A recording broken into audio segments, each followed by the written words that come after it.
할렐루야. 이렇게 귀한 교회에 우리 사랑하는 성도님들 뵙게 돼서 반갑습니다. 제가 20년 전에 이렇게 한국으로 돌아갔었는데요.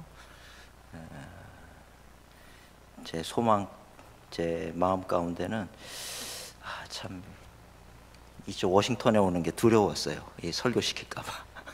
그래서 이쪽은 될 수 있으면 안 오고 미국 오면 저 LA 쪽이나 저 뉴욕 쪽으로 거쳐서 이렇게 다녔는데, 이번에는 어떻게 학교에 일이 있어서 오게 됐는데 아니나 다를까 설교를 해라 그래서 제가 참 굉장히 큰 부담을 가지고 이렇게 섰습니다. 근데 또 한편으로는 또 그동안 또 오랜 세월이 지났지만 또 저를 아시는 분들을 이렇게 만나 뵈면 참 좋겠다 하는 그런 기대감이 있어서 오게 됐습니다. 몇 분 이렇게 아는 얼굴들이 있어서 참 감사하네요. 또 다 건강하신 것 같아서 또 감사하고, 전 설교 잘 못하는데 우리 목사님 하라 그래서 순종하는 마음으로 섰습니다. 또 제가 워싱턴에 20년 전에 살 때 이 요맘때가 되면 제가 참 좋아했던 게 두 가지가 있는데, 하나가 벚꽃이고 또 하나가 이제 더그우드가 이제 또 요맘때가 되면은 더그우드 이렇게 필 때 아주 이뻤던 기억이 있어요. 그래서 잘하면 벚꽃도 보고 더그우드 보겠다 그러고 왔더니 눈을 보게 돼가지고, 처음에 제가 두꺼운 옷을 좀 입고 오면서 이거 너무 과하게 두꺼운 거 입고 가는 거 아니야 그랬는데, 와 보니까 뭐 얼마나 추운지요. 그래서 지금 목감기가 걸렸어요. 그래서 혹시라도 제가 말씀 전하다가 기침하면 양해해 주시고 들어주시기를 부탁을 드립니다. 제가 91년 8월 23일에 이제 비행기를 타고 워싱턴에 왔어요. 근데 8월 23일 그날 아침에 제가 저를 키워주신 우리 김선도 목사님께 가가지고, 목사님 이제 저 미국 가요, 기도해 주세요 그랬을 때 김선도 목사님이 쪽복음을 하나 이렇게 청년들을 위한 성경을 이렇게 서재에서 빼가지고 오시더니 거기다가 이렇게 기록을 해주시는데, 거기 뭐라고 적으셨냐면 하나님의 사람 박동찬 전도사를 지켜주시기를 원합니다 이렇게 적어주셨어요. 그게 이제 제가 아직까지 보관을 하고 있습니다. 91년 8월 23일 그걸 볼 때마다 이제 하나님의 사람이라고 저를 불러주신 게 얼마나 감사한지요. 근데 저는 그때까지도 제가 하나님의 자녀라는 생각은 많이 했지만, 하나님의 사람? 그러니까 뭔가 느낌이 다르게 느껴지는 거예요.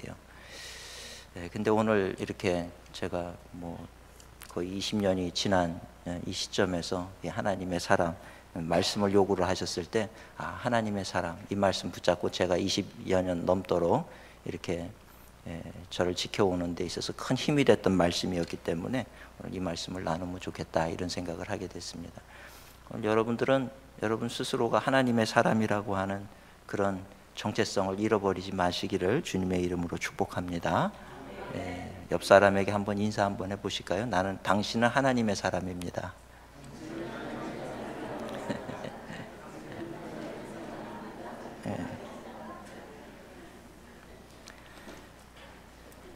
그렇게 잘 안 여겨지시지요?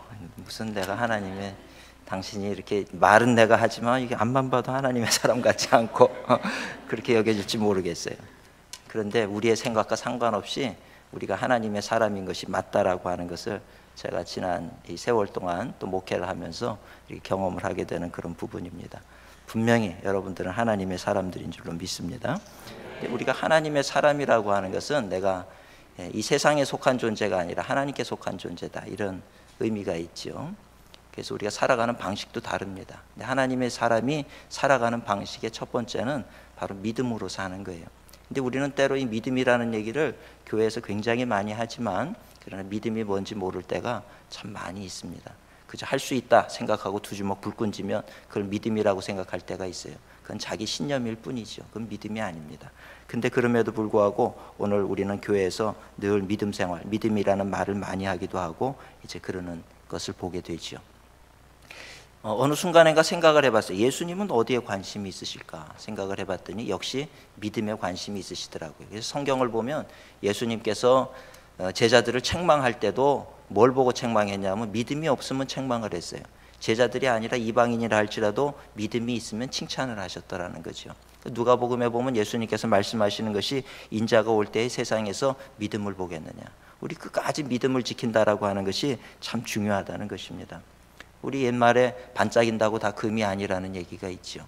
오늘날도 마찬가지예요. 오늘 우리가 다 교회 다닌다고 진정한 그리스도인이겠는가? 한번 좀 물어봐야 될 그런 질문이 아닌가 생각이 됩니다. 저도 처음에는 젊은 시절에는, 지금도 젊지만 복음을 전할 때마다 믿음으로 구원받는다는 얘기들을 막 해왔거든요. 근데 어느 순간인가 드는 생각이, 내가 이 얘기하는 이 믿음이 진짜 믿음일까? 나는 믿음이라고 생각을 하지만 하나님이 보실 때도 과연 이것이 진짜 믿음으로 인정을 받을 만한 것이겠는가?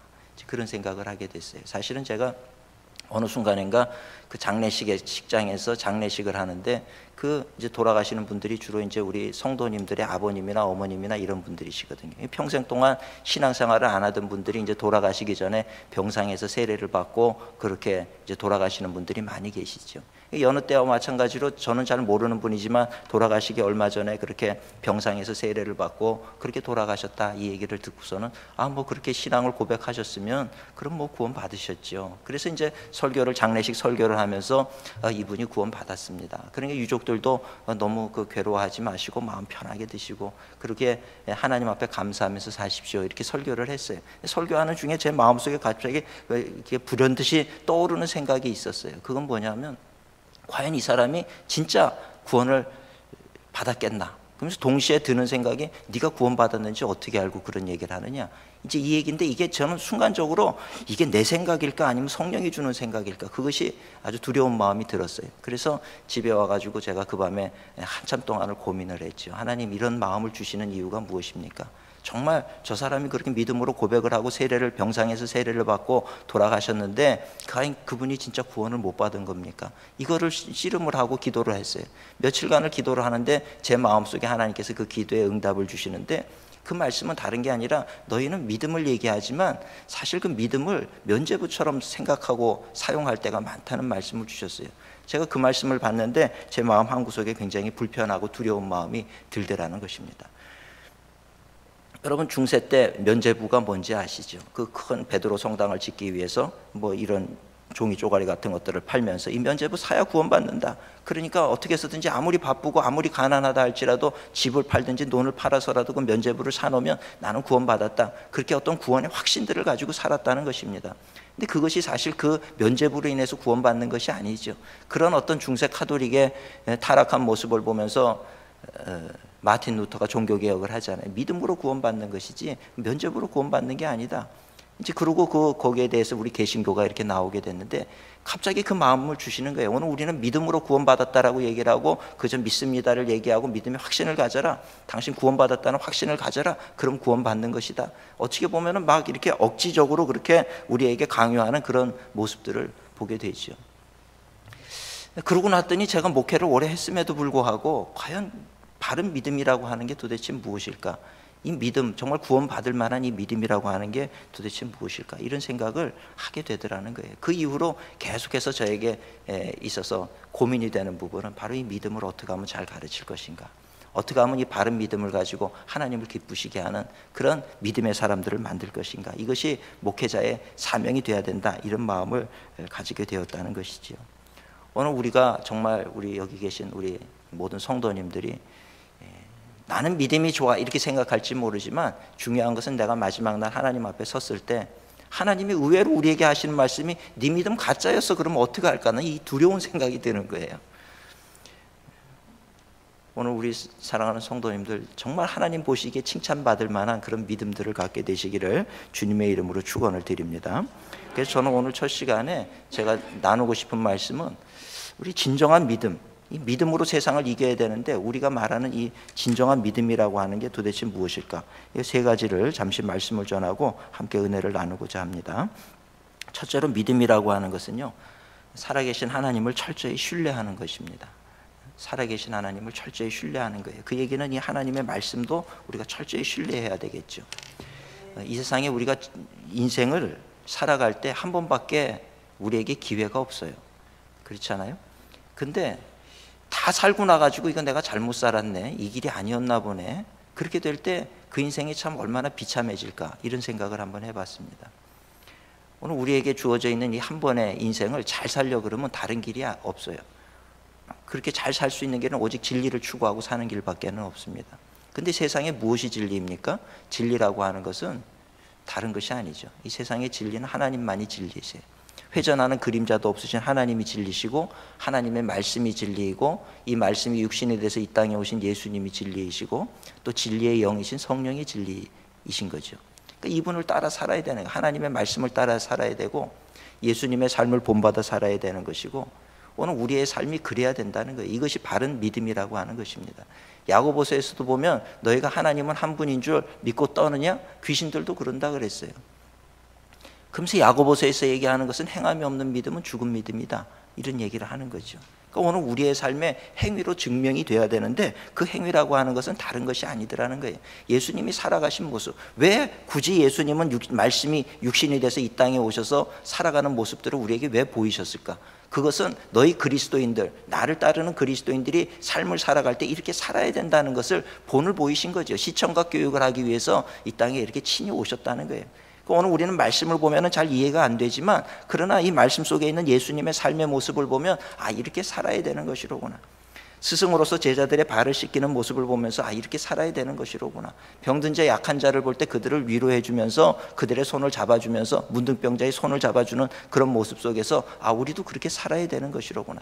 가늠하다 현장에서 잡혀온 여인을 향해서도 남들은 다 돌로 쳐서 죽여야 된다고 얘기하는 그 순간에도 한 여인을 불쌍히 여기시면서 그 여인을 보호해 줬던 그런 사랑의 마음, 이런 걸 보면서 아, 오늘 우리도 인생을 살면서 옳고 그름을 따라가지고 늘 누구를 정죄하고 비난하고 이렇게 사는 것이 아니라 정말 예수님의 마음, 하나님의 마음을 가지고 돌보며 살아야 되는 것, 이것이 우리 그리스도인들의 바른 믿음의 삶의 모습이겠구나, 이런 생각을 하게 되더라는 것입니다. 오늘 우리가 성경 말씀을 우리가 읽고 묵상을 할 때 이것을 지식으로만 담아두지 말고 우리의 삶 속에서 그것을 우리가 실천해 나갈 수 있는 우리 성도님들이 돼야 될 줄로 믿습니다. 그러니까 인생을 살다 보니까 참 재밌는 것을 제가 많이 발견을 하게 돼요. 그 중에 재밌는 것은 저를 볼 때 참 재밌는 그런 하나님의 인도하심을 경험을 할 때가 참 많이 있습니다. 오늘 우리는 인생이라고 하는 것을 많이 아는 것 같지만 사실 잘 모르잖아요. 노력하면 된다고 얘기하지만 정말 노력하면 됩니까? 정말 노력해도 안 되는 부분들이 있더라는 거예요. 내 뜻대로 될 것 같은데 안 되는 부분들이 얼마나 많아요. 저희 교회 장로님이 한 분이 계시는데 이분이 이제 저하고 신방을 가는데 그러는 거예요. 저는 경제를 잘 모르기 때문에 요새 뭐 부동산 시세나 뭐 이런 게 어때요? 그랬더니 뭐 이거는 이렇고 저건 저렇고 얼마나 잘하는지, 그래서 이때 이거를 사두면 돈을 벌 수가 있고 막 당신이 가지고 있는 그 경험과 지식과 노하우를 저한테 막 풀어놓는 거예요. 뭐 말씀을 하는데 제가 들어도 잘 모르겠더라고요. 그래서 제가 결론적으로 그래서 그럼 장로님 돈 많이 버셨겠네요? 그랬더니 아니라는 거예요. 돈 벌지 못했다는 거예요. 그래서 아니 그렇게 잘하시는데 어떻게 돈을 못 버세요? 그랬더니 이론하고 실제는 또 다르대요. 아, 그럼 그 얘기를 나한테 왜 하세요? 그거 맞지도 않는 얘기를. 그분은 그런 거예요. 인생이라는 게 그 경제라는 것도 이렇게 하면 뭐 잘 될 것 같고 이렇게 얘기를 하지만 결국에 뚜껑을 열어보면 그렇지 않더라는 거죠.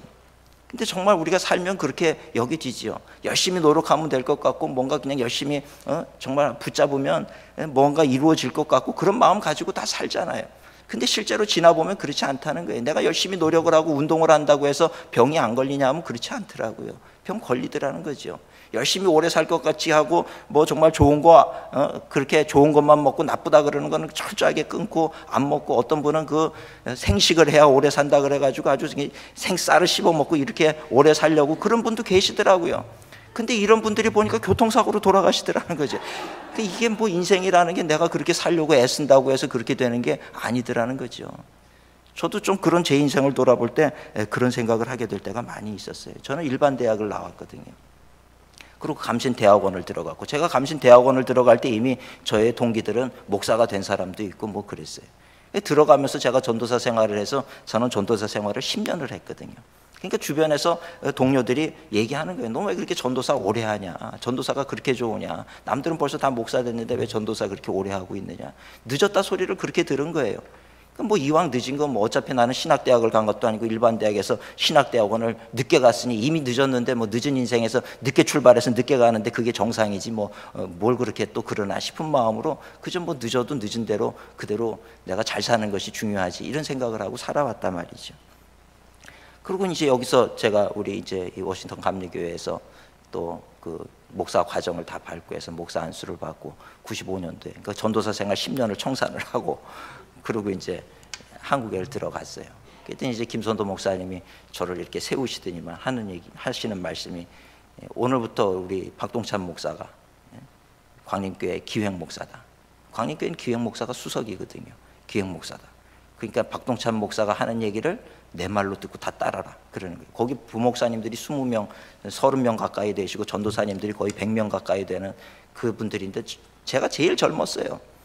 그 목사님들은 뭐 부목사님들은 저보다 10년 선배, 15년 선배, 20년 선배까지 있었는데 그렇게 말씀을 하시는 게 얼마나 제가 아주 서 있을 수가 없더라고요. 그 너무 부담이 돼가지고. 근데 그 말씀을 하시는 거예요. 박동찬 목사가 수석이니까 내 말인 줄 알고 여기 다 모든 사람들이 다 순종을 해야 된다. 이렇게 확 그냥 제 권위를 세워주시는 거예요. 그때부터 뭐 제가 그렇다고 해서 거기다 목에 힘을 주고 다니겠습니까? 어떻게 하겠습니까? 오히려 그 말씀을 하니까 더 제가 좌불안석 서 있을 수가 없어가지고 선배님들을 보면 하여튼 뭐 90도로 허리가 꺾어지도록 그렇게 인사를 하면서 그분들을 섬겼죠. 그분들 찾아다니면서 도와달라 그러고 지시하는 게 아니라 도와달라 그러고 뭐 제가 모르는 거 있으면 가르쳐달라 그러고 그리고 쫓아다니기 시작을 한 거예요. 근데 그때 제가 그 늦었다라고 생각을 했는데 그 목사님들이 오시더니 선배 목사님들이 오더니 저를 보고 그래요. 아, 박 목사, 나는 박 목사가 부러워. 그래서 아니 뭐가 부러우세요? 나는 지금 나이가 45인데 이제 내가 지금 공부를 해야 되나 말아야 되나 생각이 되는데 박 목사는 벌써 안수 다 받고 학위까지 다 하고 이렇게 왔는데 그때 제 나이가 33살이었거든요. 이게 참 희한한 거예요. 제가 아무리 생각을 해도 얼마 전까지만 해도 넌 왜 그렇게 늦냐 그러고 그런 소리를 들었는데 어느 순간이 되니까 넌 왜 그렇게 빠르냐 그러고 다들 얘기를 하는데 이게 뭔가 뭐 인생의 계산이 이 시간 계산이라는 게요 정신을 못 차리겠더라고요. 이게 아니, 분명히 내가 늦었는데 전도사도 10년을 하고 근데 왜 이분들은 다 나를 빠르다고 얘기를 하고 부럽다고 얘기를 하나. 그게 참 처음으로 제가 이 인생의 시간이라는 것이 참 묘한 것이로구나 그런 것들을 경험을 했어요. 근데 그러고 나서 그 다음부터 제가 그러고 또 11년 동안을 광림교회 부목사로 있었어요. 11년 동안 저는 주로 이제 10년 이하는 안 해요. 전도사도 10년, 부목사도 11년. 11년을 하고 있으니까 또 주위에서 하는 얘기가 이제 제가 그러다 보니까 이제 나이가 이제 45 가까이 되는 거예요. 그 주변에 또 동료들이 또 얘기를 하죠. 넌 언제까지 부목사 하려고 그러냐. 빨리 나가서 너 지금 개척해야지. 네 친구들은 벌써 다 뭐 50명, 100명, 200명, 뭐 500명까지 하는 분도 있고 그러는데 너 언제까지 부목사 하다가 나중에 개척 나가서 나이 다 들어가지고 어떻게 하려고 그러느냐. 뭐 이런 얘기를 하는 거예요. 또 그 얘기를 듣고 보니까 또 그런 것도 같아요. 그래가지고 제가 11년 부목사 생활을 청산을 하면서 제가 이제 김선도 감독님을 찾아뵙고서 아유 감독님 제가 이제 나이가 45이 돼서 이제는 나가서 제가 개척을 해야 되겠습니다. 다른 사람들 보니까 지금 벌써 다 좀 저보다 앞서가는데 제가 이제라도 좀 나가서 개척을 하겠으니까 저를 놔주세요 그런 거예요. 근데 처음엔 몇 번을 안 내보내 주시는 거예요. 제가 사표를 한 5번을 썼는데 그게 다 반류가 됐단 말이에요. 근데 나중엔 도저히 안 되겠어요. 정말 목사님 이젠 진짜 나가야 됩니다. 그렇게 얘기하고 이건 우리끼리만 비밀인데 제가 아프지도 않는데 아프다고 병원에 입원한 적도 있었어요. 그럼 좀 내보내 줄까 싶어가지고 병원에 2주 동안 입원을 해가지고 제가 몸이 아파서 더 이상 할 수가 없습니다. 그리고 친구 병원에 누워 있었는데 근데 김선도 감독님이 날 보시더니만 나갈 때 나가더라도 병은 낫고 나가라는 거예요. 그래가지고 또 무산이 됐던 적이 있었어요. 그렇게 그냥 저를 사랑해 주시고 아껴 주시고 근데 저는 이제 마음이 급한 거죠. 제가 이제 45이 다 돼가는데 이게 나가서 제가 개척을 해야지. 남들 또 벌써 내가 꼴찌가 돼 있는 거예요. 33살에 왔을 때는 앞서간다 그러고 좋다 그러고 그랬는데 시간이 지나다 보니까 또 제가 꼴찌가 돼 있잖아요. 그래서 이제라도 내가 좀 나가서 개척을 해야 되겠다 이제 생각을 하고 그러고 있었는데 어느 날 이제 김선도 감독님이 저를 부르더니 하시는 말씀이 일산광림교회를 네가 정이 나가려고 그러면 일산광림교회를 맡길 테니까 그럼 거기를 독립시켜 줄 테니까 거기서 목회를 해라 그러시는 거예요. 근데 그 교회는 지금 뭐 굉장히 큰 교회거든요. 좌석이 2,500석이에요. 좌석 수만 2,500석에 저희가 그렇게 독립을 시켜주실 때 출석 교인이 480명이었다고요. 그러니까 독립과 더불어서 저는 보니까 제가 제일 빨리 앞서가고 있는 그런 모습이 또 돼 있는 거죠. 저를 조롱하던 사람들이 자기는 200명이라고 그러고 300명이라고 그러고 잘난 척하던 친구들이 있었는데 나는 순식간에 그냥 한순간에 이제 개척을 하려는 동시에 이미 건물이 300억짜리 건물에 말이죠. 거기 교인이 지금 480명이 있어요. 한순간에 그냥 이 전세가 역전이 돼버리는 거죠. 근데 거기다가 또 감사한 것은 6개월이 지났는데 1,000명이 넘어가는 게 출석교인이 1,000명이 넘어가더라고요. 그 1년 만에 500명씩 600명씩 이렇게 성장이 되니까 5년 지나니까 3,000명이 넘어버리더라고요. 제가 그거에 대해서 뭐 특별히 뭐 어떤 목회의 노하우를 가지고 그렇게 해서가 아니고 그저 하나님 앞에 그저 겸손히 기도하고 말씀 잘 준비해가지고 말씀 전하려고 노력하고 그랬는데 자꾸 부흥이 되게 되는 거예요. 그러고 나서 어느 날 돌아보니까 제가 제일 앞서가고 있는 거죠. 동기 친구들 중에서. 그러니까 제가 인생을 돌아보면서 참 묘하다 이런 생각을 한 게 뭐냐 하면, 나는 분명히 제일 늦다라고 생각을 했는데 어느 순간에 보면 제가 제일 앞서 있고, 또 친구들이 또 다 저를 추월해가지고 다 앞서 있고 제가 다시 꼴찌가 됐는데, 그때 그 순간이 되니까 하나님이 전체 뒤로 돌아가를 시키시더라는 거예요. 여러분 그거 아세요? 그래서 저는 인생이라고 하는 게 하나님의 때가 되면 전체 뒤로 돌아가를 시키신다는 것을 알아서 앞서가려고 노력을 하지 않아요. 근데 인생이 그렇더라고요. 여러분 열심히 달려가지고 앞서려고 그러지 마세요. 앞서 보니까 앞에 있던가요? 그거 아니잖아요. 그렇죠? 뭐 앞서 있고 잘난 것 같고, 뭐 어떤 집에서는 우리 아들이 뭐 학년을 1년을 빨리 땡겨가지고 대학을 1년을 먼저 들어가고 2년을 먼저 들어가고 그런다고 앞서는 것 같지만 그게 결코 앞서는 게 아니에요. 제가 이거를 깨닫고 나니까 참 마음이 편해지더라고요. 우리에게서 중요한 것은, 요즘에 보면 어떤 사람들은 비전을 가져야 된다 그러고 꿈을 가져야 된다 그러고 달려나가는데, 비전 가지고 꿈 가지고 달려나간다고 그게 이루어지는 게 아니더라는 거예요. 제가 어느 순간에 깨달은 거는 비전이 중요한 것이 아니고 소명이 중요하다는 것을 발견을 한 거예요. 소명이라고 하는 게 뭔지 아십니까? 하나님께서 나를 부르신 자리에 있는 거예요. 하나님께서 나를 팔로 부르셨으면 그 팔의 자리에 있으면 되는 것이고요, 다리로 불렀으면 다리의 자리에 있으면 되는 거더라고요. 하나님이 나를 부르신 자리에서 내가 얼마나 최선을 다하느냐가 중요하지, 남들이 앞선다고 해서 내가 그 자리를 앞서가려고 달려봐야, 그래서 제일 앞에 가가지고 내가 1등이라고 얘기하는 순간 하나님은 전체 뒤로 돌아가를 시켜버리시더라는 거예요. 그 얼마나 그럼 억울합니까? 여러분들 그 있는 자리에 하나님이 나를 부르신 자리가 어딘가, 거기를 보고 하나님을 신뢰하며 나아가는 우리 성도님들이 되시기를 축원합니다. 이 믿음의 사람들은 그렇다는 거예요. 믿음의 사람이라고 하는 건 하나님을 빙자해서 내가 뭔가 얻고자 하는 것을 얻으려고 하는 게, 그게 믿음의 사람이 아니라는 거죠. 하나님, 오늘 내가 이 교회의 자리에서 하나님이 나를 부르신 자리가 어디입니까? 그 자리가 아무리 사람들이 인정하지 않는 자리라 할지라도 내가 거기 서 있겠습니다 할 때, 하나님은 그 사람을 중심으로 해서 세계의 역사를 움직여 버리시는 것을 저는 경험을 하게 되더라는 거예요. 높아지려 그럴 필요 없고요, 또 뭐 내가 뭔가를 앞서려고 할 필요도 없더라는 거죠. 그죠? 주님께서 나를 부르신 그 자리, 내가 그 자리를 지키겠습니다. 내가 평생도록 하나님께서 내가 이 성전에서 정말 청소를 하라 그러면 내가 그 자리, 그것이 나에게 부르신 소명의 자리라고 한다면 내가 그걸 하겠습니다. 저는 그런 마음을 가졌던 것 같아요. 전도사 시절부터도 그런 마음을 가졌던 것 같아요. 제가 워싱턴 성교교회를 섬길 때도 그런 마음이 있었던 것 같고요, 제가 광림교회 부목사를 할 때도 그런 마음이 있었던 것 같아요. 그래서 그 자리를 지키고 그저 그 자리에서 내가 할 수 있는 일을 최선을 다하는 것이 중요하다. 그것이 하나님께서 기뻐하시는 일이다. 하나님이 기뻐하시는 일을 생각을 하게 될 때, 하나님께서는 세상 역사를 어느 순간에 가보면 저를 중심으로 세계 역사를 돌리고 있더라는 거예요. 이 교만한 얘기처럼 들릴지 모르지만요, 그렇더라는 거죠. 그래서 제가 꼴찌로 되니까 전체 박동찬을 중심으로 해서 전체 뒤로 돌아가를 시켜버리시니까 그냥 항상 앞서가는 인생이 되고 사람들에게 칭찬받는 그런 인생을 살아가게 되더라는 것입니다.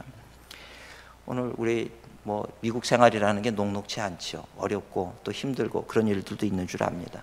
그럴 때 좀 어떤 인간적인 마음으로 내가 뭔가를 이루어보려고 하는 마음보다는 정말 하나님을 신뢰하는 그런 우리 워싱턴 감리교회 우리 성도님들이 됐으면 좋겠어요. 그런 마음을 가지고 설계 될 때 하나님께서는 우리 각자를 통해서 이루시고자 하시는 놀라운 뜻과 계획하심을 이루어 가시는 하나님이 되시는 줄로 믿습니다. 믿음의 조상 아브라함에게서 우리가 이 믿음을 배워야 될 때가 있어요. 어느 날인가 보니까 이 아브라함 때문에 따라왔던 조카 롯도 부자가 됐어요. 그러니까 조카 롯이 이제 그 아브라함을 바라보면서 이제 자꾸 그 목자들끼리 싸우니까 아브라함이 조카 롯에게 얘기를 하지요. 이제 너희 목자들도 많아지고 우리 목자도 많아지는데 먹을 물은 없으니까 우리가 서로 헤어지자. 이제 그렇게 얘기를 하잖아요. 그러면서 아브라함이 롯에게 한 얘기가 뭔지 아십니까? 네가 먼저 좋은 땅을 고르라는 거예요. 네가 좌하면 내가 우하고 네가 우를 선택하면 내가 좌를 선택하겠다. 네가 먼저 좋은 것 땅 구해라. 오늘 우리 그리스도인이라면 이런 넉넉한 마음을 가지고 살아야 되는 거예요. 그러실 수 있겠습니까? 그렇게 사셔야 돼요. 아니 목사님이 세상을 몰라요. 지금 어떻게 해서든지 먼저 선점을 해야지요. 선점을 하고 좋은 땅을 가져야지 무슨 말씀입니까? 지금 생존 경쟁 시대에 그렇게 살아가지고 어떻게 되겠어요? 안 됩니다. 천만의 말씀이에요. 그건 믿음이 없는 얘기라는 거예요. 내가 선점한다고 잘 될 것 같지요? 그렇지 않다는 거예요. 아브라함은 롯에게 먼저 선택권을 줬어요. 그랬더니 롯이 이렇게 육신의 눈을 가지고 이렇게 보더니 말이죠. 저쪽 소알들 쪽을 보니까 거기는 물도 많고 목초지도 있고 하니까 그 땅을 덥석 물어버리잖아요. 내가 저 땅 갖겠습니다. 아브라함이 야, 그 땅은 좋은 땅인데 삼촌한테 양보하지 그러느냐? 그러지 않았어요. 그래, 그 땅으로 가라. 좋아 보이면 가라. 그래서 네가 잘 되라. 그리고 축복해 주는 거예요. 우리 성도님들도 인생 살면서 누가 좋은 거 가지려고 그러면 축복하세요. 여러분, 거기에 믿음의 비밀이 있고 거기에 믿음의 신비가 있는 거예요. 먼저 축복해 주시는 거예요. 내가 좀 덜 갔더라도 네가 좋은 땅 갖는 것을 인해서 축복해 줄 수 있는 그런 넉넉한 믿음이 있다고 하면 하나님은 그 믿음에 놀라운 기적을 심어주신다는 것을 아셔야 돼요. 아브라함이 그렇게 할 수 있었던 이유는 뭔지 아십니까? 네가 좋은 땅 갖고 내가 척박한 땅을 갖는다 할지라도 하나님이 함께 하시면 그 척박한 땅에서도 열매가 맺을 수 있다는 것을 아브라함은 알았다는 거예요. 땅의 질이 중요한 것이 아니라는 거죠. 장소가 중요한 것이 아니라고 하는 것은 아브라함은 알고 있었다는 얘기예요. 오늘 우리가 믿음의 사람이라고 하면 그래야 된다는 거예요. 척박한 땅에 씨를 뿌린다 할지라도 옥토에 씨를 뿌린 것보다 더 많은 것을 수확할 수 있다. 하나님이 도우시면 기적이 일어난다. 오늘 읽은 로마서 4장 17절의 말씀, 제가 개인적으로 좋아하는 말씀이에요. 하나님은 죽은 자를 살리시고 없는 것을 있는 것처럼 부르시는 하나님 되신다. 그걸 믿으십니까? 우리가 믿는 하나님은 그런 하나님이시라는 거예요. 내 머릿속에 계산으로 따져가지고 이렇게 하나님께서 어디까지 하실 수 있는지, 어디까지 도우실 수 있는지 그거를 따지는 것이 아니고요. 하나님은 참으로 죽은 자를 살리시고 없는 것을 있는 것처럼 부르시는 이시라고 하는 이 믿음의 고백이 우리에게서 선포되어지면 하나님께서 우리 인생을 붙드신다는 것입니다. 오늘 우리들은 늘 중요할 때는, 보통 때는 하나님을 믿는다라고 고백을 하지만, 그러나 결정적인 때에 가서는 어떻게 하냐면 늘 자기 판단을 따를 때가 있잖아요. 주님 믿습니다. 하나님 도와주실 줄 믿습니다. 그러고 나가서는 내가 계획을 세우고 내가 뭔가를 하려고 그럴 때가 얼마나 많이 있어요. 그 순간에도 하나님, 정말 하나님 기뻐하시는 것을 하기를 원합니다. 내가 지금 손해를 본다 할지라도 하나님 기뻐하는 것을 하기를 원합니다. 그러면 하나님께서 화가 변화에 복이 되게 하시고 절망이 변화에 희망이 되게 하시고 하나님 나를 통해서 이루시고자 하시는 그 계획을 하나님은 반드시 이루실 줄로 믿습니다. 이런 고백을 우리가 할 수 있다면 그것이 믿음의 사람의 모습이라는 것입니다. 우리가 교회에서는 주님 믿습니다 믿습니다 하지만 나가서는 그 하나님을 신뢰하지 못하고 내가 내 마음대로 할 때가 얼마나 많은지 모른다는 거죠. 한국에서 한때 베스트셀러가 됐던 책이 후쿠시게 다카시라고 하는 분이 있었어요. 일본의 최고 공학자인데 6이 죽어 0이 산 사람인가 뭐 그런 책이 있었어요. 근데 그 책에 보면 이분은 일본 최고의 전자공학자였거든요. 근데 그 부인은 한국 여자분이었어요. 근데 이 사람이 그 자기가 직장에서 돌아와 보니까 아니 이 자기 아내가 어린 딸에게 뭘 가르치는 거 했더니 예수님께서 무리변에서 포도주가 되게 하셨다 이런 얘기를 가르치고 있는 거예요. 그러니까 이 후쿠시게 다카시가 깜짝 놀라면서 당신 도대체 아이 교육을 어떻게 시키는 거냐. 물과 포도주는 분자 구조가 다르기 때문에 절대로 그런 일이 일어날 수가 없다 그러고 야단을 치고 나무란 거예요. 근데 어느 날인가 이 친구가 이렇게 지나가다가 갑자기 이 뇌경색이 와가지고 쓰러져 버린 거죠. 못 일어나고 있는 거예요. 그 2주 동안인가를 병상에서 못 일어나고 있을 때 이 아내가 그 손을 붙잡고 계속해서 기도를 하고 있는 거예요. 근데 이 2주 만인가 이 사람이 그 기도 때문에 깨어났어요. 후 하고 깨어나가지고 처음에 그 아내를 보면서 첫 얘기가 뭔지 아십니까? 자기의 그 고백 속에 쓰여 있어요. 그 책 안에 첫 고백이 예수님이 물로 포도주를 만드신 것이 맞아. 그걸 고백을 하더라는 거예요. 그럼 무슨 일이 있었나 봤더니 이 사람은 2주 동안 혼수 상태에 빠져 있으면서 예수님을 만난 거예요. 그래가지고 예수님에게서 다 배운 얘기를 하는 거예요. 그게 성경에 있다는 걸 모르는 거예요. 근데 그 배운 말씀, 그 가르쳐 주시는 그 내용 중에 보니까 예수님이 물로 포도주를 만드시고 이걸 다 아는 거예요. 얘기하는데 그게 다 성경에 있어요. 당신 성경 읽었냐? 나 성경 안 읽었다는 거예요. 어떻게 아느냐? 2주 동안 예수님이 가르쳐 주신 거. 그래서 이 사람은요 지금도 일본 선교를 위해서 그렇게 최선을 다해서 모든 거 다 버리고 그 주님을 증거하는 복음 증거자로 그렇게 살아가고 있더라는 거죠. 그러니까 이런 일들을 우리가 신앙생활하면서 하나씩 둘씩 경험을 하게 될 때 우리의 인생이라고 하는 건 결국 하나님의 손에 붙잡힌 인생이로구나. 여러분의 인생도 마찬가지예요. 이 세계 인구가 70억이나 되는데 하나님께서 나를 붙드실까? 70억이 아니라 100억이 되고 200억이 된다 할지라도 여러분 한 분 한 분은 하나님께서 붙드시는 하나님의 사람들이라고 하는 것을 기억하실 수 있기를 주님의 이름으로 축원을 드립니다. 이것이 믿음이라는 거예요. 이것이 믿음. 그러니까 이 믿음이 있으니까 그 다윗은 시편 23편에 고백하는 것처럼 내가 사망의 음침한 골짜기로 다닐지라도 해를 두려워하지 않는다. 이 고백이요, 괜히 하는 고백처럼 들리십니까? 하나님이 진짜 나를 붙드신다는 걸 아는 거예요. 제가 우리 어린 딸에게 밤에 어두운 데 가서 아버지가 심부름을 시키면서 뭐 좀 사오라 그러면 싫다 그래요. 무섭다 그래요. 근데 제가 그 아이에게 아빠랑 같이 갈까? 그러면 그 아이가 순식간에 좋다 그래요. 그래서 안 무섭니? 그럼 안 무섭다는 거예요. 깜깜한데 안 무섭다는 거죠. 깜깜하거나 말거나 내가 아버지가 함께 가니까 뭐가 무섭겠느냐는 거예요. 제가 그걸 보면서 아, 그렇구나. 시편 23편의 다윗의 고백이 바로 그런 것이었구나. 세상을 보면 두렵고 어둡지요. 혼자 갈래니 어둡지요. 근데 아버지가 함께 한다 그랬을 때는 그 두려움이 사라져 버리더라는 거예요. 이것이 믿음이더라는 거죠. 오늘 우리가 진짜 하나님은 죽은 자를 살리시고 천지를 만드신 하나님이시고 나를 창조하신 하나님이시라고 하는 이 사실에 대해서 우리가 분명히 믿는다라고 하면 우리가 세상 살아가면서 지금 내 처지 형편이 어떠냐에 따라서 두려워하거나 무서워할 이유가 없다는 거예요. 오늘 우리 성도님들이 정말 이 살아있는 믿음을 갖게 되시기를 축원합니다. 주님이 함께 하시는 줄로 믿습니다 그랬지만 세상을 돌아볼 때 늘 두려워. 그건 내가 믿음이 없다는 얘기인 거예요. 오늘 주님께서 나를 붙드신다. 우리 한 사람 한 사람은요. 우리가 보통 가정에 보면은 자녀들이 3명, 4명이 뭐 요즘은 둘셋이죠. 둘셋이 있다고 할 때 그 자녀들 어느 부모가 안 붙잡는 자녀가 어디 있겠어요? 3명, 2명, 3명이라고 그 아이들을 우리가 얼마나 축복하고 그 아이들을 우리가 잘 보살피잖아요. 하나님께는요 70억 인구라 할지라도 한두 명 돌보는 것보다 더 깊은 관심을 가지고 우리를 돌보시고 인도하실 수 있는 분이라고 하는 것을 아셔야 돼요. 그래서 오늘 우리의 일거수일투족까지도 하나님께서 우리와 함께 하신다는 이 믿음을 가지시기를 축원합니다. 어떤 분들이 그러더라고요. 우리가 하나님을 의지할 때 약을 의지하듯이 하나님을 의지하면 기적을 볼 것이다 이런 얘기를 해요. 근데 제가 그 얘기를 들으면서 참 맞다 이런 생각을 했어요. 저는 조금만 아프면 약을 먹거든요. 오늘도 감기가 걸리니까 바로 그냥 대입기를 제가 먹고서 기침 안 하려고 먹고 지금 섰는데 머리만 조금 아파도 저는 저희 집사람을 불러 약 좀 가져오라고요. 약을 먹고. 뭐 제가 그렇게 건강한 몸은 아닌데요. 저희 교회 장로님 가운데 한 분이 약사분이 계세요. 저한테 오더니 그러는 거예요. 박 목사님, 목사님은 이 아로나민 골드를 드시라는 거예요. 아로나민 골드를. 여러분 아로나민 골드 아십니까? 체력은 국력 아로나민 골드 그러더니 얼마나 이 광고 멘트가 중요한지 몰라요. 그게 아주 머릿속에 박혔어요. 아로나민 골드를 먹으라 그러면서 가져오시는데 제가 그 하나를 딱 먹었어요. 그랬더니 하루가 피곤하지가 않더라고요. 정말 좋더라고요. 그 다음날도 아로나민 골드 먹고 일주일을 먹으니까 이게 날아갈 것 같은 거예요. 그래서 내가 물었어요. 장로님 이 아로나민 골드가 도대체 정체가 뭐예요? 그러니까 그게 마늘 덩어리라는 거예요. 그래서 그렇게 좋다는 거죠.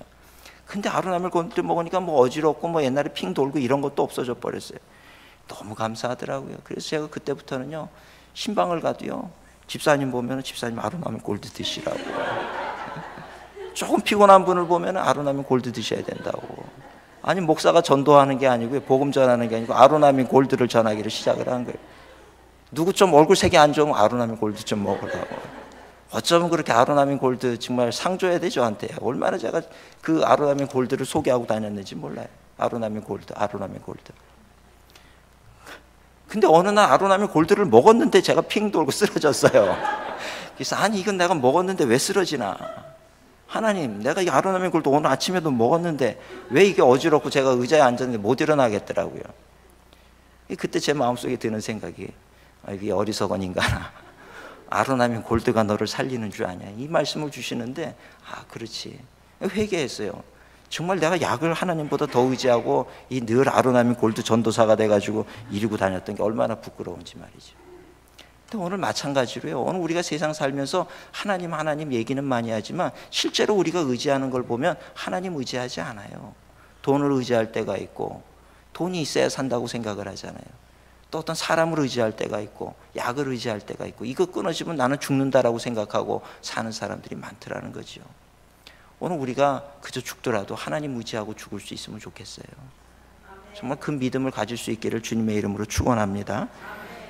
내 인생은 내가 설계하고 내 뜻대로 살아가는 것 같아도 그렇지 않다는 거예요. 하나님이 인도하시는 대로 가는 거예요. 여러분들이 지금 이곳에 오셔서 미국에서 생활하는 것도요 내가 선택한 것 같아도 그렇지 않다는 걸 아셔야 돼요. 하나님이 허락하지 않으면 참새 한 마리도 떨어지지 않는다 그랬어요. 하나님 우리의 머리카락까지 다 세심받으신다 그랬어요. 오늘 이곳에 앉아있는 여기에도 하나님의 뜻과 계획하심이 있다는 걸 아셔야 돼요.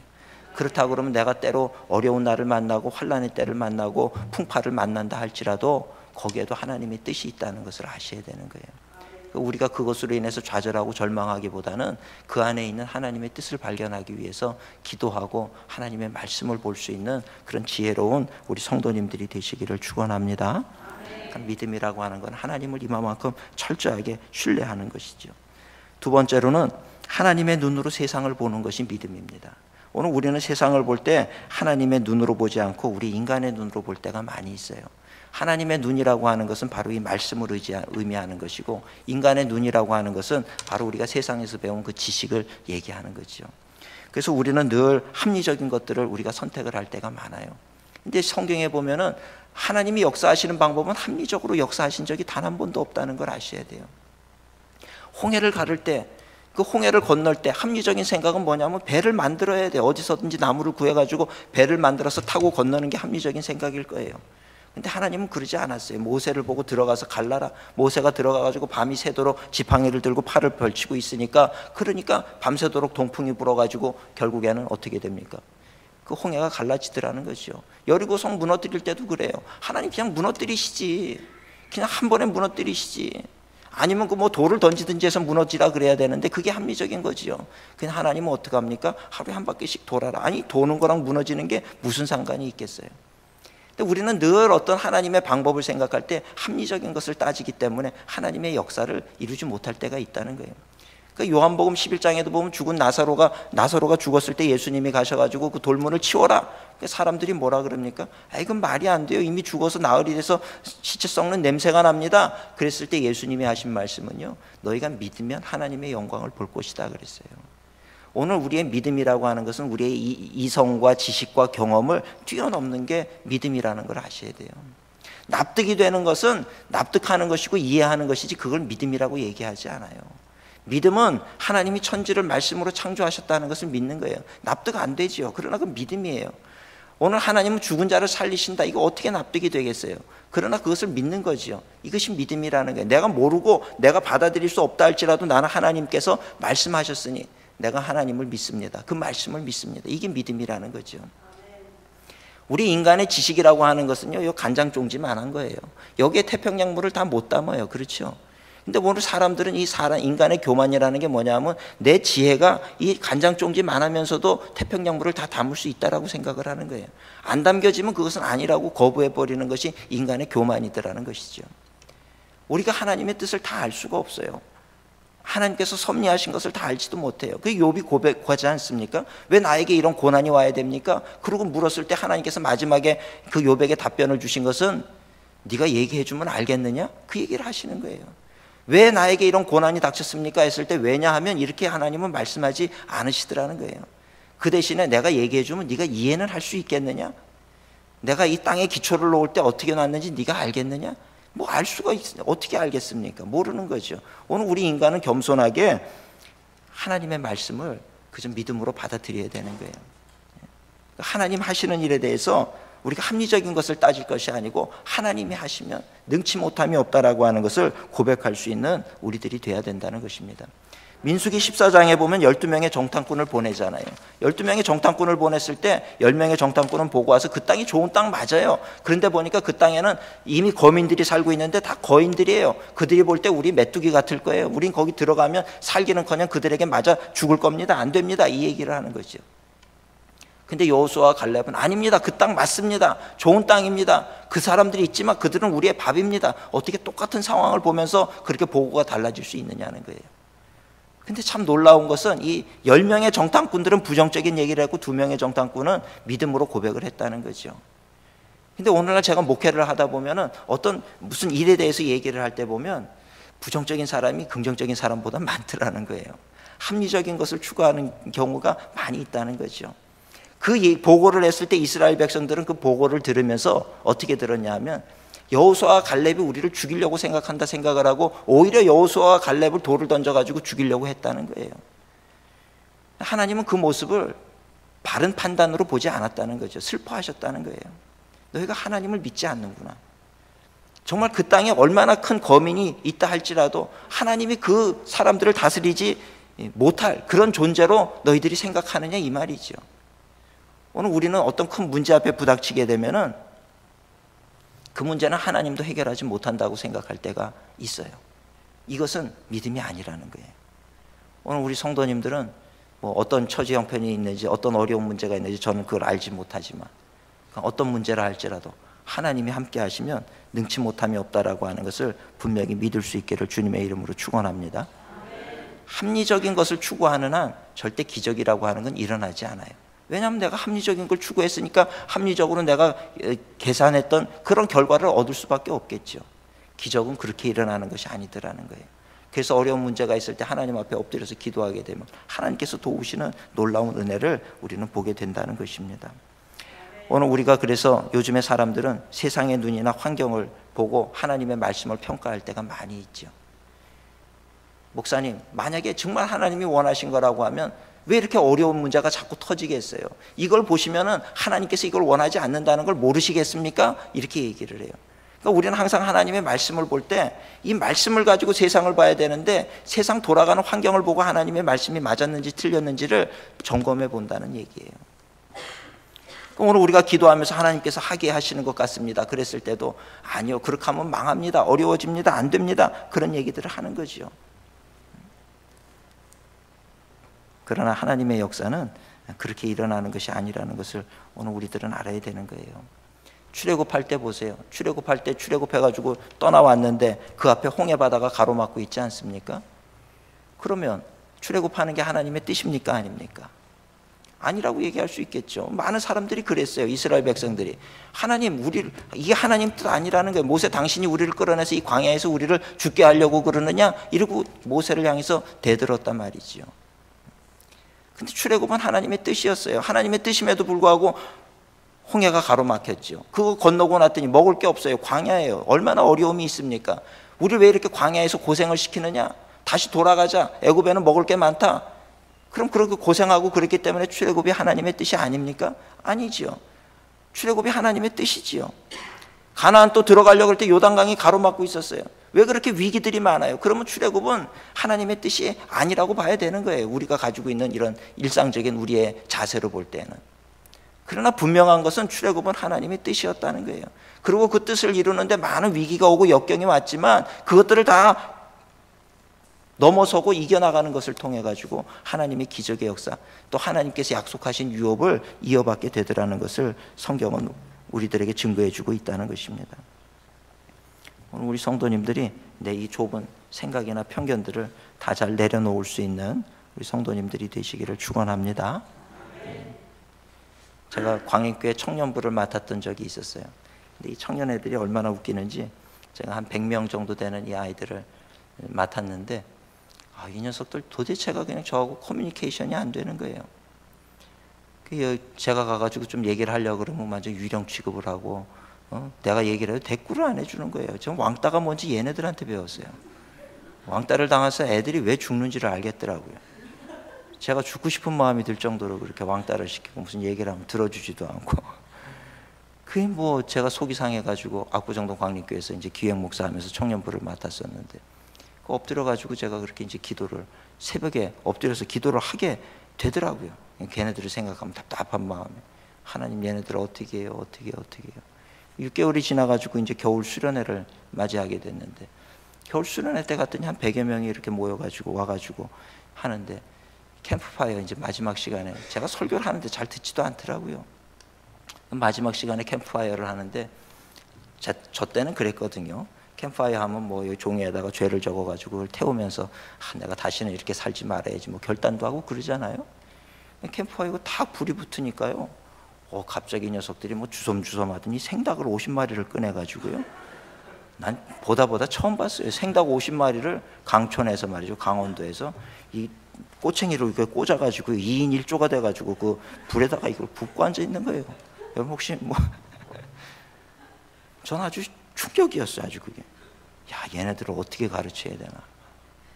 그런데 더 놀라운 기적을 제가 본 거는요, 걔네들이 그렇게 2인 1조가 돼가지고 이 생닭을 구워가지고 이렇게 돌리고 있는데요, 닭이 아니고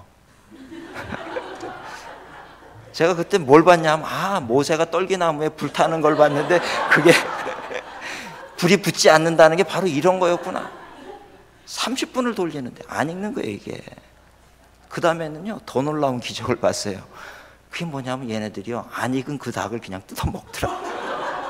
그냥 주저앉아가지고 춥고 그러니까 대충 뭐 이렇게 대충 불에 그슬려가지고는 그걸 뜯어 먹고 비리니까 콜라를 마시고 들어가서 자더라고요.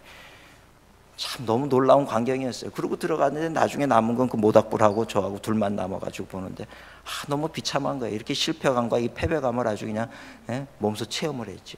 그리고 또 그냥 엎드려가지고 하나님 얘네들 어떻게 해요? 새벽마다 엎드려서 기도가 아주 절로 나오죠.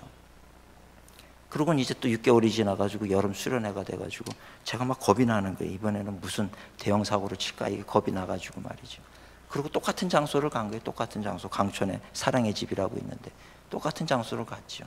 가가지고 또 캠프파이어에 불이 딱 붙었어요.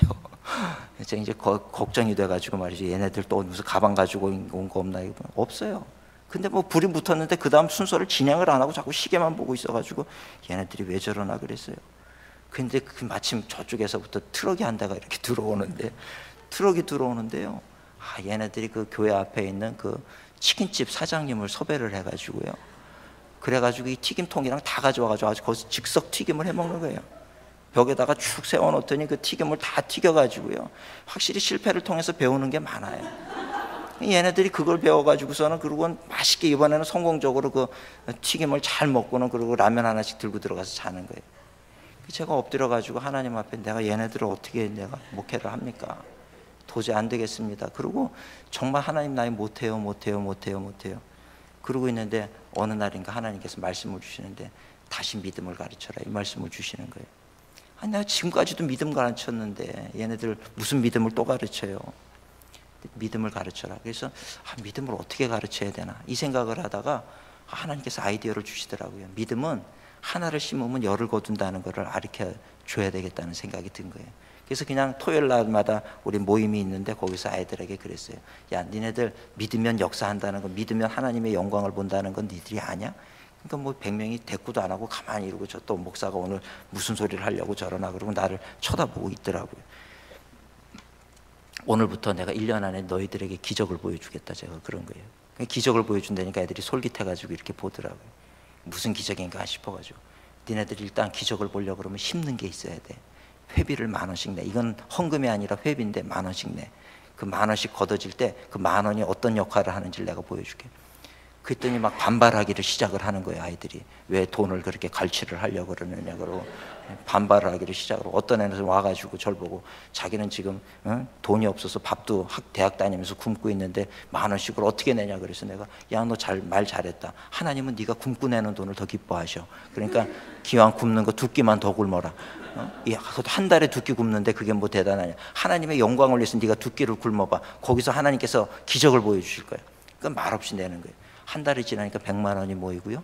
2달이 지나니까 200만 원이 모이고 얘네들이요 돈을 내면서 저 박 목사가 어떻게 하려고 그러나 아주 그냥 이게 아니기만 해봐라 완전히 이런 마음을 가지고 내기를 시작을 하는데 석 달이 되고 넉 달이 되니까 400만 원이 거친 거예요. 400만 원이. 제가 이 400만 원이 거치는데 이게 막 제가 부담이 되는 거예요. 이거 걷기는 걷었는데 이거를 어떻게 이거 잘못하다가는 교회에서 이거 박 목사가 이게 청년들 돈 갈취했다 소리 나오고 그럼 어떻게 해요? 이게 400만 원에 제가 잘리는 것도 너무 억울하잖아요. 이거 어떡하나 그러는데 중국의 선교사님이 전화가 온 거예요. 전화가 와서 선교사님 잘 계시냐 그러고 이런저런 얘기를 하는데 그러면서 내가 뭐 도와드릴 거 없을까요? 그랬더니 안 그래도 자기가 도움이 하나가 필요한 게 있대요. 뭡니까? 압록강 바로 앞에 땅이 300평짜리가 나왔는데 옥수수 밭인데 너무 좋은 땅이 300평이 나왔는데 그 땅을 샀으면 좋겠다는 거예요. 뭐 압록강 상류가 돼가지고 한 폭이 20m밖에 안 돼요. 그러니까 여기는 바로 북한 땅이라는 얘기죠. 압록강이 국경이니까. 그 돈이 얼마인데요? 그러니까 400만 원이라는 거예요. 뭐 필요 딱 오잖아요. 이거구나. 선교사님 내가 보내드릴 테니까 빨리 그 사진 찍어가지고 나한테 보내라고. 우리 400만 원을 보내줬어요. 그랬더니 그 사진을 찍어가지고 보내왔죠. 토요일마다 우리 이제 집회를 하는데 여기 청년 100명이 모여있고 제가 사진을 내놓고 저게 뭘로 보이냐. 애들이 옥수수 밭이요. 니들이 보낸 돈 400만 원으로 저 옥수수 밭을 샀다. 근데 저 옥수수 밭이 여기 앞에 강이 있어요. 그럼 저 강은 무슨 강인지 아느냐? 그랬더니 아무도 몰라. 한강 고수부지에 옥수수가 없거든요. 저기 어디 강을 찍어가지고 저 옥수수가 있는 데가 있나. 제가 저기 압록강이다.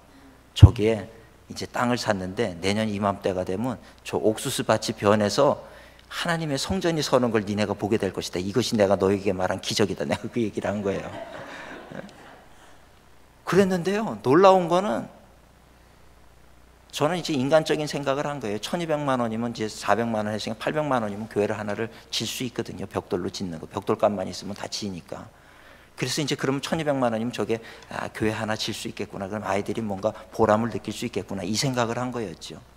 근데 그 얘기를 했는데요, 그 순간에 이상한 이 기류가 말이죠. 이 성전 안에 이렇게 도는 게 막 느껴지면서 애들이 막 그동안은 저를 볼 때 비웃는 표정으로 이렇게 봤었는데 뭔가 그 순간에 이 뭔가 하나님이 역사하시는 게 보이면서요, 이 아이들의 태도가 달라지는 게 막 보이는 거예요.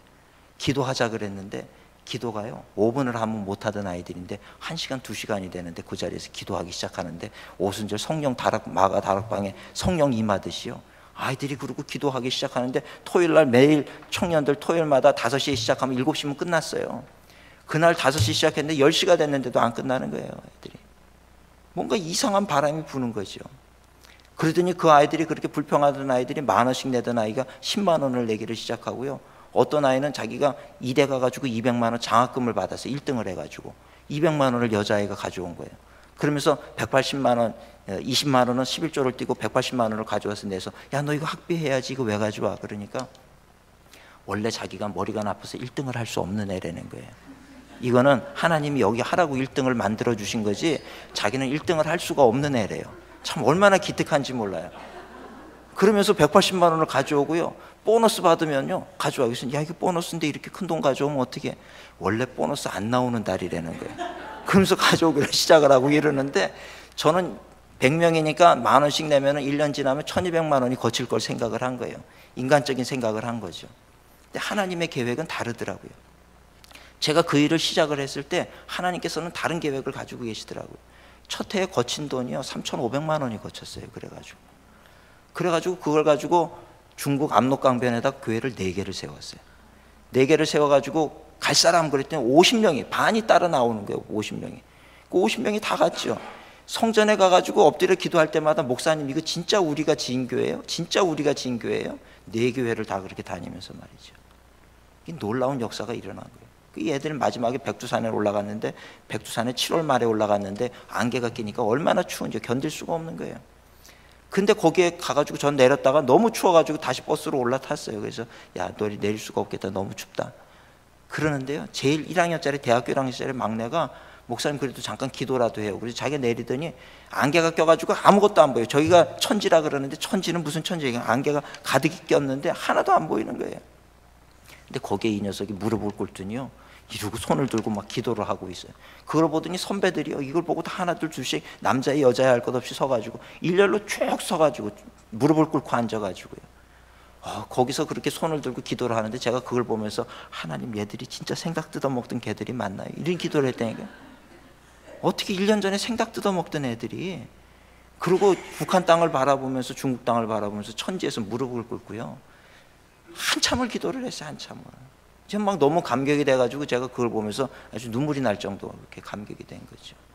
변화가 된 거예요. 그 다음에 이제 그러고 잘 마치고 이제 왔어요. 아이들이 뭐 이미 불덩어리들이 돼 있는 거예요. 이 마음속에 불덩어리들이 돼가지고 토요일 날 오니까 목사님이 무슨 얘기 할래나 그것만 아주 신경을 쓰고, 제가 이렇게 보고 있는데, 목사님 이제 우리 뭐 해요? 그러는 거예요. 제가 할 말이 없더라고요.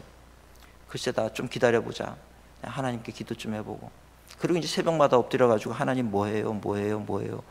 답이 없어요. 한 주가 지나도 응답이 없고 2주가 지나도 응답이 없고, 하나님 뭐 해요? 뭐 해요? 근데 어느 날인가 주님께서 말씀을 주시는데 참 놀라운 말씀을 주시더라고요. 네가 나의 영광을 위해서 믿음으로 구하는 것을 내가 이루리라, 이 말씀을 주시더라고요. 네가 나의 영광을 위해서라면 무엇이든지 믿음으로 구할 때 내가 그것을 이루어 주신다, 이 말씀을 주시는 거예요.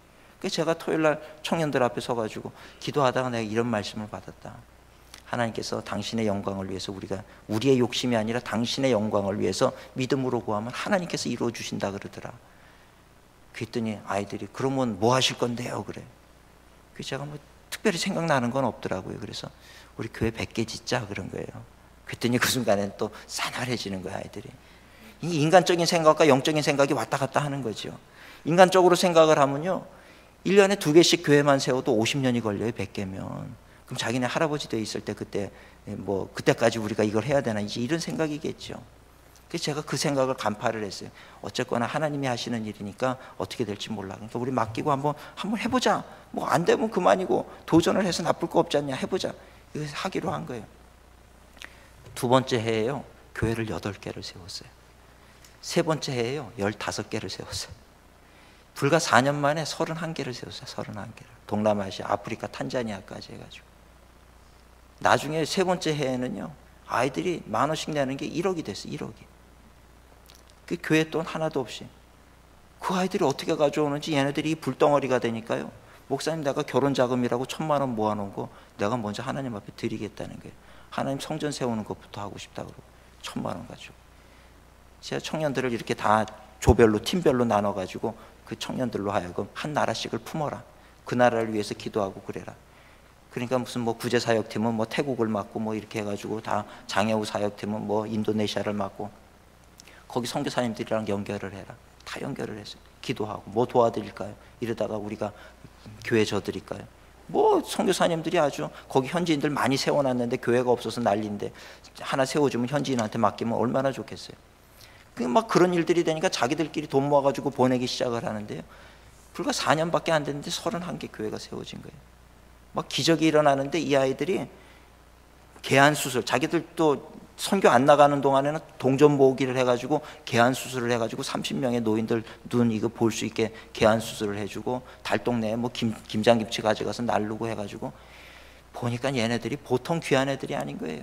생닭 뜯어먹던 개들이요, 정말 보통 귀한 애들이 아닌 거예요. 그러고 일을 하기를 시작을 하는데, 정말 청년 그 아이들 하나를 전도사 10명이랑 바꾸자 그래도 바꾸기 싫을 만큼 그렇게 변화가 된 아이들이에요. 믿음의 세계를 보기 시작하고 하나님 나라를 보기 시작하니까 달라지더라는 거예요. 그래가지고 제가 이 얘기를요, 한국교회에서 부흥회 다니면서 그 교회마다 교사 세미나하고 이럴 때마다 얘기를 하니까, 그 교회에서도 그 교회 짓는 일들이 막 일어나기를 시작을 하는데, 전 세계적으로 지금 뭐 자기네 교회도 지금 10개 세웠다 그러고, 어떤 교회도 뭐 10개 세웠다 그러고 지금 이러고들 일어나고 있어요. 참 놀라운 그런 역사가 일어나더라고요. 그러면서 4년이 지났는데 100명이던 아이들이 600명을 넘어가더라고요. 2005년도 되니까 목사님 올해는 1,000명 갑니다. 제가 아마 그때 조금 더 있었으면 1,000명, 2,000명까지도 갔을 거예요. 근데 하나님께서 이제 때가 되셨는지 저 교만하지 말라고 그러시는지 이제 개척 나가게 하시면서, 그러면서 오히려 일산 광림교회를 맡겨주셔가지고 거기서 지금 하면서도 전 또 거기서 또 우리 성도님들에게 이거 우리 헌신하실 분들은 헌신하라 그랬더니, 지금 일산 광림 와서도 교회를 한 25개 진 것 같아요. 교회를 짓고 병원을 지어주고 하는 그런 사역들을 지금 계속해서 하고 있죠. 제가 이런 시간이 지나면서 이 일을 어떻게 했을까 가만히 생각을 해보니까, 믿음을 따라갔더니 하나님이 역사하시더라는 거예요.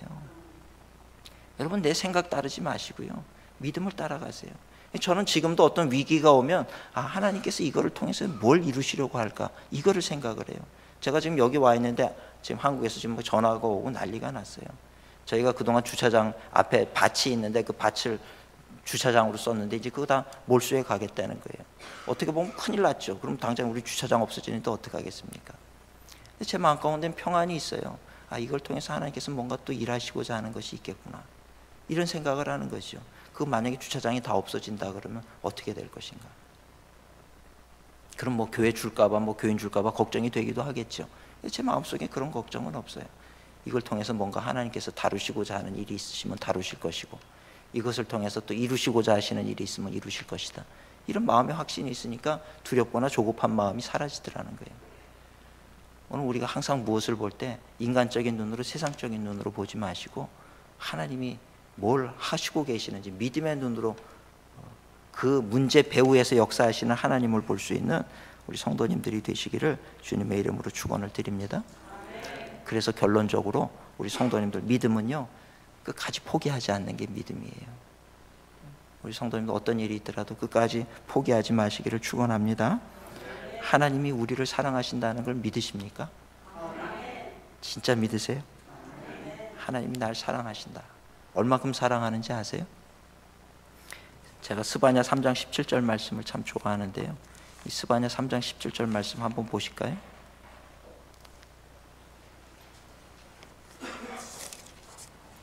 스바냐 3장 17절.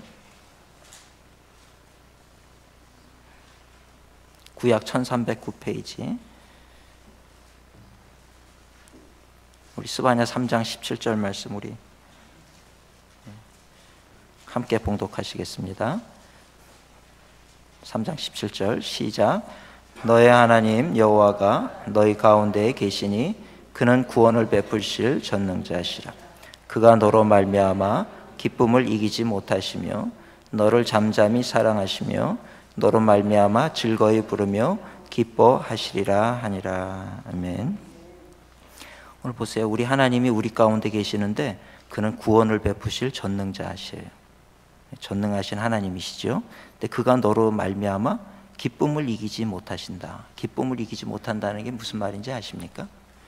여러분 너무 좋을 때는요 입을 다물어도 다물어지지 않는 거 그거 아세요? 너무 좋으면 막 입이 다물어지지를 않죠. 그냥 보기만 해도 막 너를 잠잠히 사랑하시며 너로 말미암아 즐거이 부르며 기뻐하시리라. 제가 이 기쁨을 우리 딸을 낳으면서 제가 알았어요. 제가 이렇게 뭐 늘 그냥 광림교회에서 기획 목사니까 늘 피곤하고 힘들고 그랬는데 누가 그래요. 목사님은요 딸 얘기할 때 표정이 어떤지 아세요? 그러더라고요. 어떤데요? 그랬더니 다르다는 거야. 다음에 목사님이 딸 얘기할 때 사진을 찍어서 얼굴을 보여줘야 된다는 거예요. 평소 때는 그렇게 쌀쌀 맞고 아주 제 별명이 얼음 왕자예요. 얼음 왕자. 왕자까지 해줘서 감사하긴 하는데 얼음 왕자. 찬바람이 쌩쌩 부는데 딸 얘기만 하면은 그냥 입이 이렇게 귀에 걸려가지고요. 바보같이 이렇게 돼가지고 있다는 거예요. 근데 바로 그 모습이 오늘 우리를 바라보시는 하나님의 모습이라는 거 한번 상상해 보신 적이 있으십니까? 하나님의 사랑이 그렇더라고요. 그래서 제가 어느 날인가 그런 생각을 하면서 내가 내 딸을 버릴 수 있을까? 이런 생각을 해봤어요. 내 사랑하는 딸을 버릴 수 있을까? 차라리 나를 갖다 버리면 버리지 딸을 어떻게 갖다 버리겠어요? 안 되겠더라고요. 근데 이사야서 49장 15절에 보니까 하나님이 뭐라 그러는지 아세요? 어찌 어미가 그 젖먹이를 잊겠느냐? 그러나 그들은 혹시 잊을지라도 나는 너희를 잊지 않겠다. 그 얘기예요. 우리 육신의 부모는 나를 잊을 수가 있어. 그래도 하나님은 우리를 잊어버리지 않으시네. 그러니까 인간의 사랑을 초월하는, 인간의 사랑을 뛰어넘는 게 하나님의 사랑이라는 얘기예요. 여러분 하나님이 저 멀리서 그냥 너희 모든 인류를 내가 다 사랑한다 그러고 마시는 그런 종류의 사랑이 아니라는 거예요. 우리 한 사람 한 사람을 볼 때마다 사랑스러운 거예요.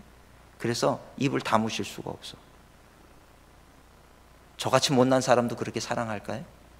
물론이죠. 실수 많고 넘어지고 부족하고 투덜대고 그러고 정말 하나님 보실 때 너무 부족하고 내가 생각해도 난 내가 싫어. 그런데 그런 나를 하나님이 바라보실 때 하나님은 나를 사랑하신다는 거예요. 이게 하나님의 사랑이라는 걸 아셔야 돼요. 그 하나님의 사랑이 나를 붙잡고 있는데 우리가 쉽게 포기하지 말라는 거예요. 여러분들을 그렇게 잡고 계신 것을 믿으시기를 축원합니다.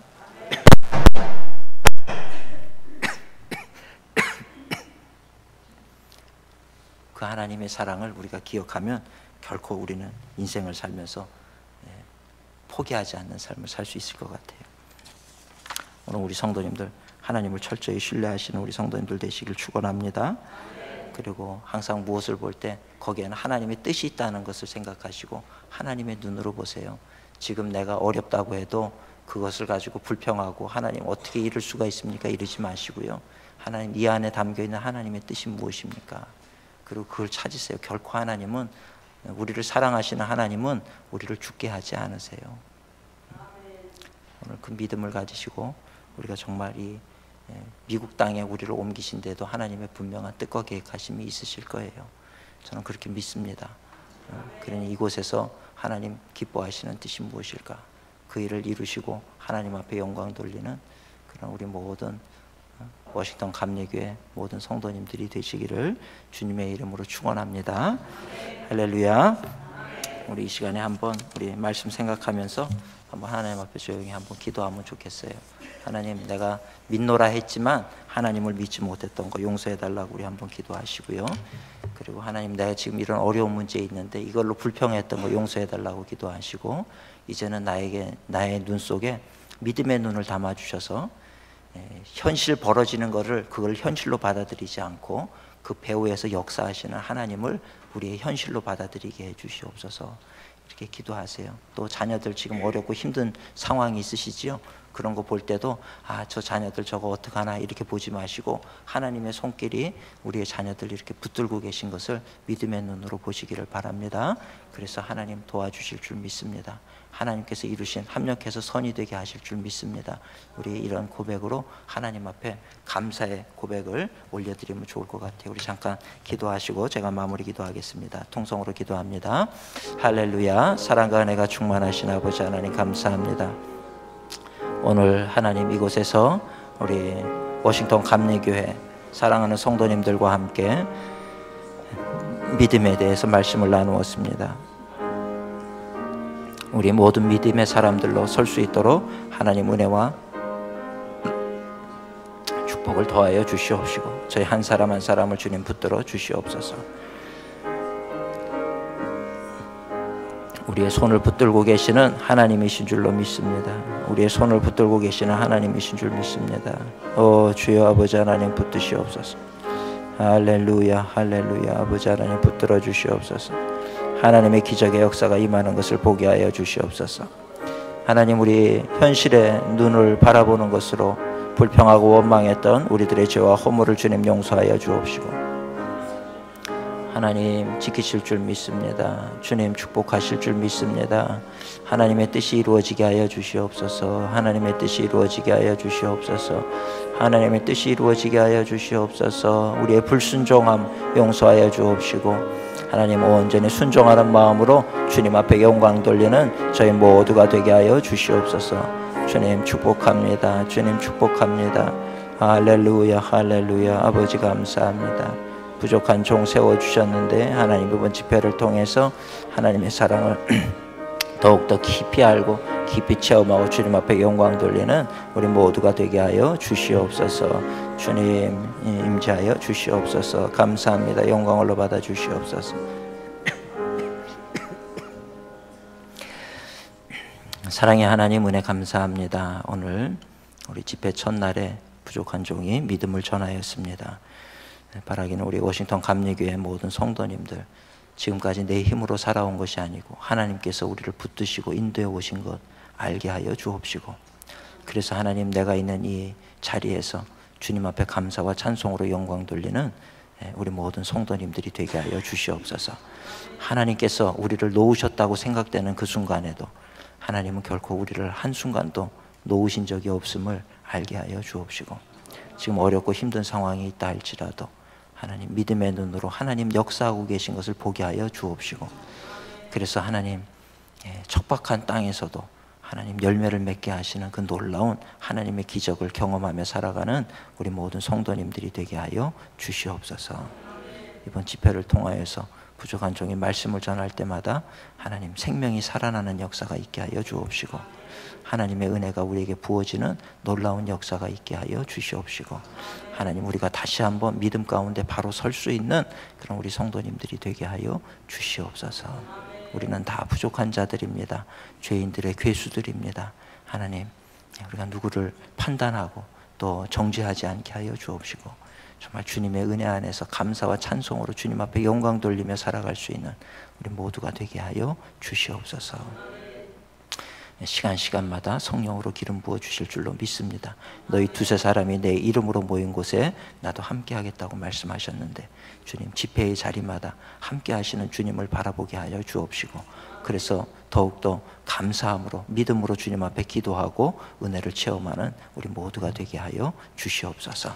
돌아가는 발걸음 가운데도 우리 하나님 함께 하여 주옵시고 이제 시간마다 우리 사모하는 마음으로 하나님의 말씀을 듣고 또 주님 앞에 영광 돌리는 우리 모두가 되게 하여 주시옵소서. 이제는 우리 구주 예수 그리스도 무한하신 은혜와 하나님 아버지의 만극하신 사랑하심과 보혜사 성령님의 내주 교통 인도하시는 은총이 오늘 하나님 말씀을 마음에 담고 믿음으로 살기로 결단하시고 세상으로 나가신 우리 모든 사랑하는 성도님들 위해와 가정기업 자녀들 위해 이제로부터 영원토록 함께 하시기를 간절히 축원하옵나이다. 아멘.